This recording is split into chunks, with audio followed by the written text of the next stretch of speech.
वहाँ देखती हूँ पायराइट की पायल पहन लो तो धन वर्षा हो जाएगी, कुछ कहते हैं ये रत्न पहन लो तो ये हो जाएगा। एक रत्न मैंने भी पहना है। ये एक्चुअल में काम करती है क्या चीजें? देखिए, मुझे लगता है अगर आप शिद्दत से कोई भी चीज पहन लेंगी ना तो बिल्कुल काम करेगी।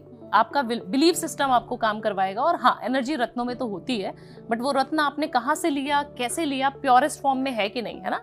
आपको घी से एनर्जी आती है, बट अगर घी शुद्ध ना हो, किसी मिलावटी घी को आप खा रहे हैं सालों साल और बोल रहे हैं कि भावना जी एनर्जी तो नहीं आ रही है, तो फिर कैसे आएगी।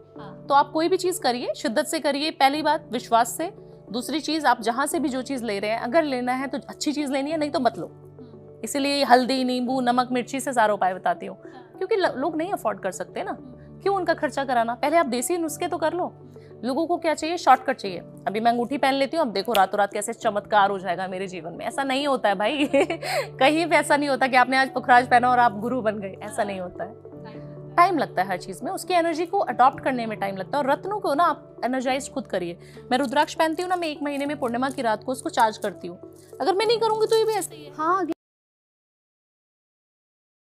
मैंने पैर में काला धागा बांधा हुआ, तो बहुत सी फीमेल्स बांधती हैं, मेल्स भी बांधते हैं। फिर किसी ने कहा कि पैर से हटा दो, शनि देव नाराज हो जाएंगे। ये सच है क्या? और काला धागा असर करता है क्या? और पहने तो कहाँ पहने? देखिए, सबसे पहले तो आप गले में काला धागा ना पहने। मैं बहुत सारे लोगों को कंसल्ट करती हूँ, जब मेरे ऑफिस में लोग घुसते हैं या मैं वास्तु के लिए उनके घरों में जाती हूँ, तो मैं देखती हूँ सबने काले धागे पहने होते हैं। बच्चों को भी काला धागा पहनाया होता है, या किसी मंदिर का भी होता है। उसका अनादर नहीं करना है। उसको पहनिए, हाथ में पहनिए, पैर में पहनिए, चलेगा, कोई कुछ नहीं करेगा। शनिदेव कुछ नहीं कहेंगे आपको।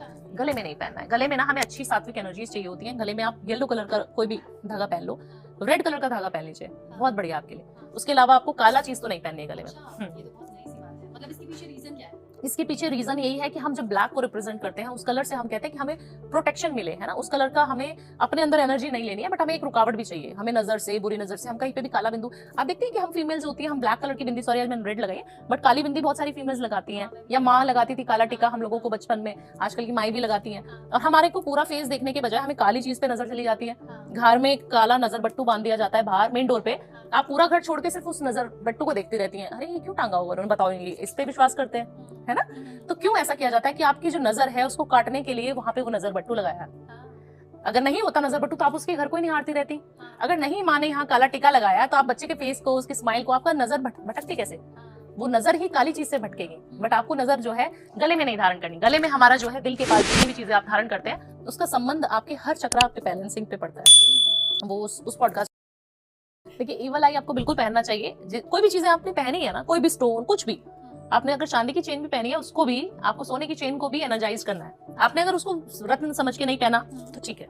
अगर आप उसको किसी इम्पैक्ट के लिए पहन रहे हैं कि मुझे पॉजिटिविटी मिले, मुझे नेगेटिविटी ना अट्रैक्ट करूं, तो आपको उसको चार्ज करना पड़ेगा। जो अभी हमने बोला था ना थोड़ी देर पहले, चार्ज करना चाहिए।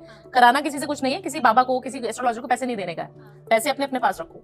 आपने खुद बैठना है। जहां पे भी आप पूजा करते हो, जिस भी धर्म के, अगर आप सिख धर्म के हो, मान लीजिए आप जाते हैं, आप क्रिश्चियन है, आप चर्च जाते हैं, आप उस चीज को उतार के वहां पे रख दीजिए। 5 मिनट के लिए उनके चरणों में रख दीजिए। सबके ईष्ट है, सबके भगवान है, अलग अलग धर्मों के अलग अलग गॉड है, राइट। आप उस चीज को वहां पे रख दीजिए और उनको बोलिए कि मुझे पता है कि आप इसको एनर्जाइज कर रहे हो। आप उसमें सारी जितनी नेगेटिविटी है सब ले लीजिए, और यूनिवर्स मुझे इतनी पॉजिटिविटी देगा, जब मैं इसको धारण करूंगी उसमें इतनी ज्यादा ऊर्जा होगी, इतनी ज्यादा ऊर्जा होगी कि वो मेरे को बहुत ज्यादा अच्छी प्रोटेक्शन प्रोवाइड करेगा। आप करके तो देखिए, आपको समझ ही नहीं आएगा कि ये पावर्स मुझे आएगा। जिस बॉस को आप बोल नहीं पा रहे थे ना, इंक्रीमेंट कर दो, इंक्रीमेंट कर दो, आप फट करके करवा लोगे। ये तो जरूर देखेंगे हमारे दर्शक। अच्छा बॉस, देखिए, ईवल आई आपको बिल्कुल पहनना चाहिए। कोई भी चीजें आपने पहनी है ना, कोई भी स्टोन, कुछ भी आपने अगर चांदी की चेन भी पहनी है, उसको भी आपको सोने की चेन को भी एनर्जाइज करना है। आपने अगर उसको रत्न समझ के नहीं पहना तो ठीक है। अगर आप उसको किसी इम्पैक्ट के लिए पहन रहे हैं कि मुझे पॉजिटिविटी मिले, मुझे नेगेटिविटी ना अट्रैक्ट करूं, तो आपको उसको चार्ज करना पड़ेगा। जो अभी हमने बोला था ना थोड़ी देर पहले, चार्ज करना चाहिए। कराना किसी से कुछ नहीं है, किसी बाबा को, किसी एस्ट्रोलॉजर को पैसे नहीं देने का है। पैसे अपने अपने पास रखो। आपने खुद बैठना है। जहां पे भी आप पूजा करते हो, जिस भी धर्म के, अगर आप सिख धर्म के हो, मान लीजिए आप जाते हैं, आप क्रिश्चियन है, आप चर्च जाते हैं, आप उस चीज को उतार के वहां पे रख दीजिए। 5 मिनट के लिए उनके चरणों में रख दीजिए। सबके ईष्ट है, सबके भगवान है, अलग अलग धर्मों के अलग अलग गॉड है, राइट। आप उस चीज को वहां पे रख दीजिए और उनको बोलिए कि मुझे पता है कि आप इसको एनर्जाइज कर रहे हो। आप उसमें सारी जितनी नेगेटिविटी है सब ले लीजिए, और यूनिवर्स मुझे इतनी पॉजिटिविटी देगा, जब मैं इसको धारण करूंगी उसमें इतनी ज्यादा ऊर्जा होगी, इतनी ज्यादा ऊर्जा होगी कि वो मेरे को बहुत ज्यादा अच्छी प्रोटेक्शन प्रोवाइड करेगा। आप करके तो देखिए, आपको समझ ही नहीं आएगा कि ये पावर्स मुझे आएगा। जिस बॉस को आप बोल नहीं पा रहे थे ना, इंक्रीमेंट कर दो, इंक्रीमेंट कर दो, आप फट करके करवा लोगे। ये तो जरूर देखेंगे हमारे दर्शक। अच्छा बॉस,